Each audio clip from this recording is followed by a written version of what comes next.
বর্তমানে এই সময়ে দাঁড়িয়ে স্কুলবেলায় শেখা একটি কবিতা মনে পড়ল। বন্ধু যখন বন্ধু না আর, সেই তো তখন ভীষণ শত্রু। বন্ধু যখন বন্ধু না আর, সেই তো তখন ভীষণ শত্রু। সে কথা জানেন কবির, এবং সে কথা জানেন আমির খসরু। 10 বছরের দুজন বাচ্চা একে অন্যের দারুণ বন্ধু। পরমুহূর্তে ভীষণ ঝগড়া, তাক করে ধরে খেল বন্দুক। ফ্রেন্ডশিপ উইক চলছিল বেশ। হঠাৎ একটি অশুভ মিনিটে বাচ্চাটি তার বন্ধুকে বলে, wishing you an enemy day. বড়রাও ঠিক সেরকমভাবে প্রিয় বন্ধুকে শত্রু বানায়। আজ যার সাথে গলাগলি ভাবি, কাল তার দিকে অস্ত্র শানায়।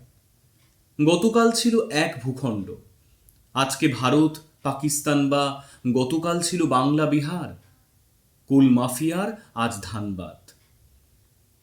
আজ আমাদের সকলের মাঝে ভাগের জননী কাল হয়ে যায়। সন্তান দল ভাগ হতে থাকে কামতাপুরীতে, জনযোদ্ধায়।